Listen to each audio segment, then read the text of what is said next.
Hey guys, today's lesson is on theoretical probability, and that is chapter 14D. Okay, so if you're looking in your book, it's going to be it's chapter 14 and section D. Okay, so we're going to do a little think about it, and then we'll get into it. So a card deck is well shuffled. Okay, and then one card is dealt from the top of the pack. Find the probability that the card is a jack. Okay, so theoretical probability is basically is like a it's like when you're doing an experiment and it's when you do your prediction. So like you're theoretically thinking, well, because there's 52 cards and in there I have 4 jacks, then the probability of me pulling a jack should logically be 4 out of 52, which is 2, and then 52 divided by 2 is 26, and then we got 52 divided by 4, which is 13. So we can actually divide by 4, which I should have known that, but my brain is just not working today. Okay, so it's 1 out of 13 that I'm going to pull a jack. Okay, logically, that's the theoretical. Now, the experimental, which we were doing last week, is actually the action. Okay, so when you're actually doing it, okay, so the theoretical is the logical kind of like, okay, I have 52 cards, so if I pull a jack, I have 1 out of 13 chances. But remember, the experimental is the actual action. Okay, it's actually you actually doing it. So that's going to be your game that you're actually doing, and the theoretical will be before you start your game. Okay, so a black card. A black card, well, there's 2 sets of blacks, right? There's the spades and what's the other one? Spades. I can't think of the other one, but it's another. You're like, Miss May, what are you doing? But anyway, there's 2 sets. So that means that I'm going to have 13 plus 13, which is 26. So 26 out of 52, which gives me 1/2. So theoretically, I should be able to pull a jack half the time. A diamond, so there's 13, there's 1 set of diamonds, and in that set there's 13, so that's 13 out of 26. I'm not 26, 13 out of 52. So how many times does 13 go into 52? That should be 4. There's 4 sets of 13. So 1 out of 4. So 1/4 of the time I should be able to pull a diamond theoretically. Okay? A diamond or an ace. Now this is a key word here, especially if you're making your game and you're making your rules and you want to use or. So you could pull a diamond or an ace. So if I pull a diamond, that's going to be 13 out of 52. Plus, I could pull an ace, which would be 13 out of 52. So that's going to give me 26 out of 52, which is also, so I should get a half of the time I should pull a diamond or an ace. Okay? So, or plus. Okay. So, so the definition is a theoretical probability predicts a likelihood of an event, like we talked about. It's a prediction, where the experimental probability is an action. This is a prediction. Okay, so you're predicting a particular outcome to occur. So you would see probability of the event.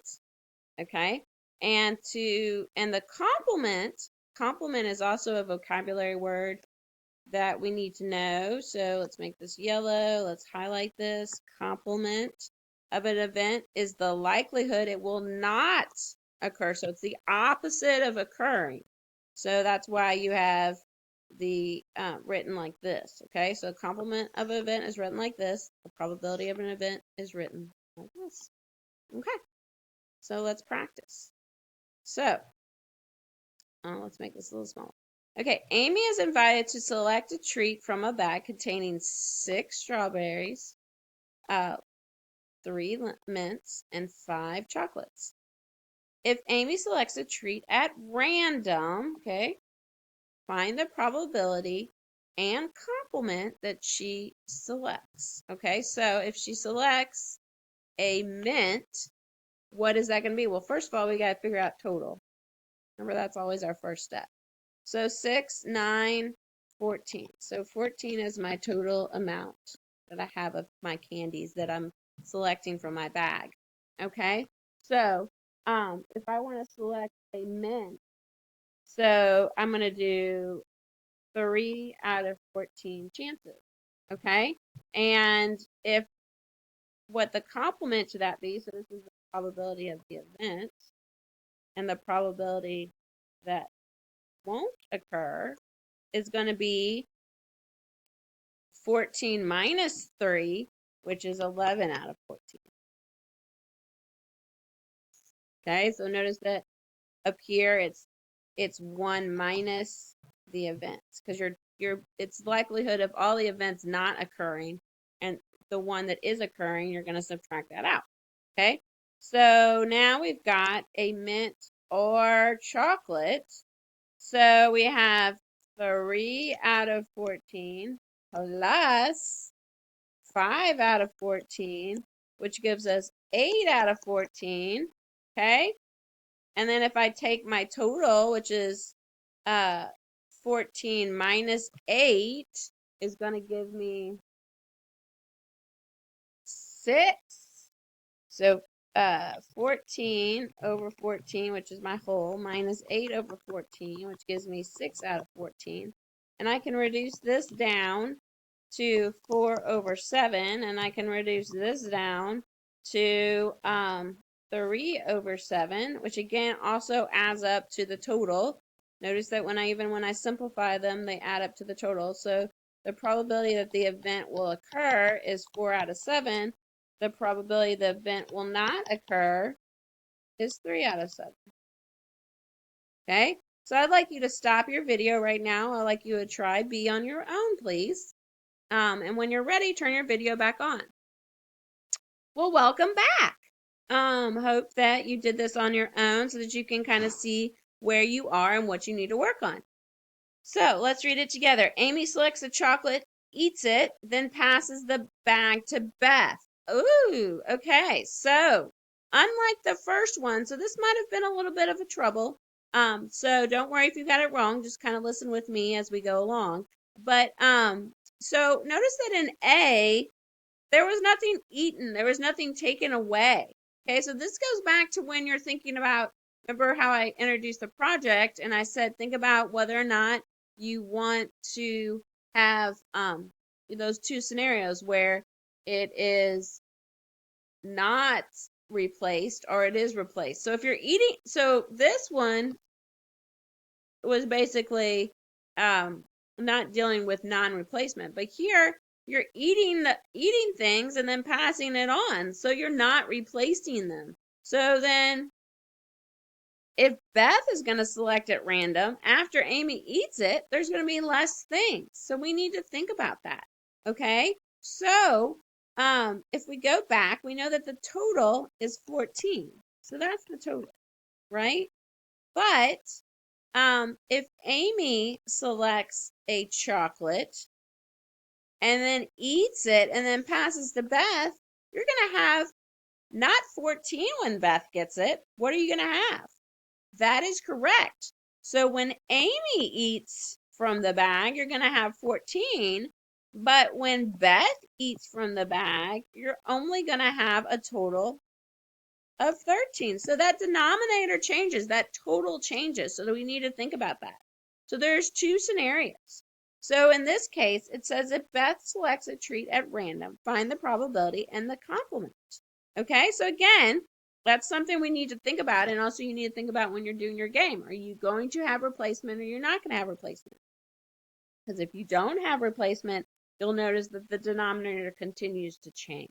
Okay, so mint, so she eats a chocolate and then passes the bag. If Beth eats a treat at random, find the probability. So we really don't know which one she ate.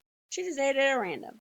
So if Amy eats a mint, Well, we do know because if Amy eats a mint, then now there's only 2 mints. And if so, 2 out of 13 chances.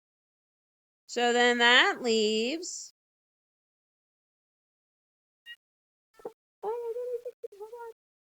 Okay, I fixed it. I'm so sorry for. Okay, so now we're back. So again, so Amy eats, right? So now Beth is going to eat a mint. Now there's only 2 mints left out of 13. So the probability that she eats a mint will only be 2 out of 13.